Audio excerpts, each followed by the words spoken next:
Hello, boys and girls. And today is part 2 of Prepper Fantasy Subsistence Gardening, part 2 for farming. The crops. Okay, I had to do a part 2. And I got a lot of questions from Estonia. So let's hear all the people.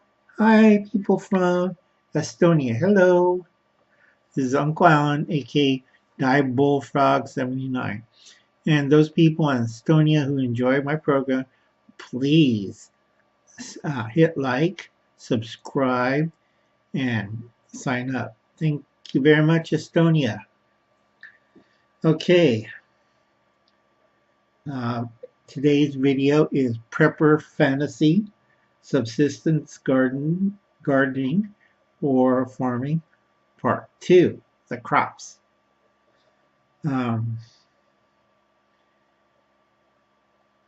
Okay, I got about 3 pages of material I have to cover, so this is going to be a little bit, folks. Okay, Hubble's cat always mentions in his logical fallacies in his videos about subsistence gardening after an SHTF event. We all heard it, we all know it.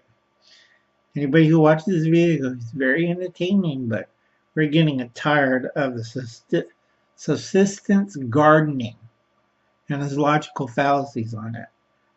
Okay? Most urban preppers and college types, those are the people that you pay hundreds of thousands of dollars to go to college, university. Anybody with an 8-year degree or higher is one of these people. Have no idea of the real world and growing food for a living. Okay? Part 2 is a cold, hard slap in the face for certain prepper channels. Prepper Princess, Canadian Preppers, and Hubble's Cat. To bring it up, raised beds, intensive farming, using every square foot of land, not a 10 by 20 plot, but a third of an acre, every inch of it, for growing food. Now, within a year's time, a third of an acre will only produce, as a garden, will only produce 700 to 550 pounds of dense, nutritious foodstuff. We do have a list on another page. Barely enough to feed one person 1 year. That's barely enough food. In reality, for a family of 4, for 1 year's food use, you need 2,200 pounds of food, of dense, nutritious food for a family of 4. If you're going a vegetarian or vegan diet, that's roughly 4 acres. Okay, 4 acres, folks. And if you remember first part of our video, we have covered Zimbabwe and how subsistence farming failed them. Okay, this is not including storage of the goods and cooking of the goods. We're not talking about dried kale, chicory, what was it? Chia seeds, or dried kale or leafy dried things, I don't know. But real dense food, so it gets you through the winter into the next growing seasons. People who failed at this, the Pilgrims, the Vikings, first season winter, they nearly starved to death and were eating the dead. The Vikings ate everything and the dead. All right, and they went back to Iceland because Greenland was too tough. Many unicorn preppers thinking, okay, unicorn preppers, those are the urban types running around going peace, Allah, whatever, running around. Their kind of thinking is nuts. All right, if you study history like I do, you learn that this led to the Irish effect, or the Irish potato famine from 1845 to 1849. Okay, the Irish effect. Basically, you have more people, and the land mass for growing stuff gets smaller and smaller until you got a 10 by 20 plot. There's really bad English joke, but I don't think YouTube will let me put it on the air, so we won't talk about it. Okay, as the growing plots got smaller and smaller, for the average poor Irish worker farmer, his property went down from a third of an acre down to about 10 by 20 gardenable plot. Let me get a drink of tea. Still got that frog. Gardenable plot. Also, he had less crops. He was stuck with a monocrop that gave him the most nourishment of the whole bunch. And he had less space to grow in. So remember those, folks. A typical Irish meal of this time, of 1845 to 1849, or poor English, okay, typical Irish or poor English, was a big plate of boiled potatoes with lots of butter, salt, and parsley. Big plate of this. If they couldn't afford, like the English, the poor English, couldn't afford butter, they would have buttermilk, a little bit of salt, and parsley. Big plate of potatoes. This was fine. Boiled potatoes in this combination would feed everybody every day. You eat an apple for vitamin C and you're fine. This was so ingrained of the Irish thinking that potatoes was the only food crop. And when the famine hit, they starved.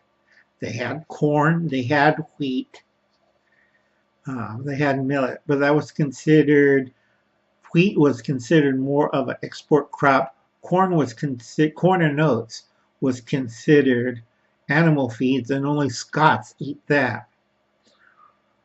So they starved. Unicorn prepper thinking still exists today. All right, unicorn prepper, unicorn prepper, okay. And we know who's the unicorn preppers in our group, or in any YouTube channels. You can really tell who they are.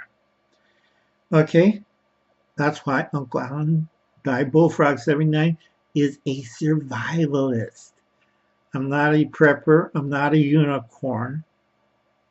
I don't give a flying at this time. Expressed opinions of this person cannot be said because of YouTube's crazy AI. Okay. Unicorn prepper thinking. All right. Is the survival garden you see at the grocery store. Survival garden in a can. This is a big lie. All right. Okay for a summer garden, but in reality, you got less than 30 days to survive. It takes 60 plus days to grow all this food, and enough food so you can eat it and survive.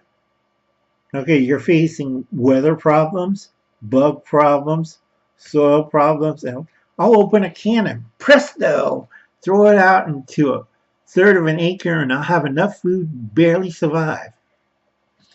Great. Okay, in a so-called survival garden, you have green beans, certain dry beans, you have corn, you have cucumbers, you have a soft-skinned melon, you have peppers, squash, tomato, beets, lettuce, and kale, peas, spinach, asparagus. Now, bad thing about asparagus from survival in a can, it takes 3 years to grow. If you had Joe Primal or me, people who farm or ranch for a living and knew about this, oh, God's back killing him, knew about this, well, the big surprise, asparagus takes 3 years to grow. Rhubarb. The leaves are poisonous and you can only eat the stem as a jelly or kind of a boiled jam. We need a real garden with dense food. Okay? Like I said, I had a lot of pages today. And we're going over 10 minutes. All right. We already did what was found in a survival can garden. Or survival can garden? Survival in a can? Yeah. Okay. And we already talked about the Irish effect. All right. The Irish effect is they got stuck into a monocrop and they died. All right. Now, to survive a long winter, we don't want to be the Irish or the Pilgrims. We don't want to starve to death. All right. You have to plant potatoes and sweet potatoes and yams. All right. Any kind of root crop. That's including parsnips, turnips, rutabagas, beets, onions, shallots, radishes, and carrots. Now, on the radishes, these are not tabletop radishes. These are long type of vegetable radishes used for winter storage. Then we have hard skin items, which is like apples, oranges, anything you could store in a root cellar. Winter squash, acorn squash, blue Hokkaido pumpkin, butternut squash. Okay? Excuse me. Frog in the throat.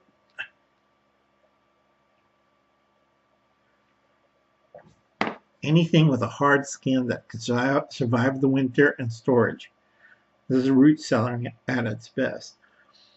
Cheese pumpkins, Hubbard squash, kabocha squash, red curry pumpkins. Now remember in my earlier video I was talking about why certain produce are skipped by in disaster movies or people didn't care for them and they went for the soft drinks and snacks and candy bars and frozen pizzas. Okay, these are the ones you want to pick up.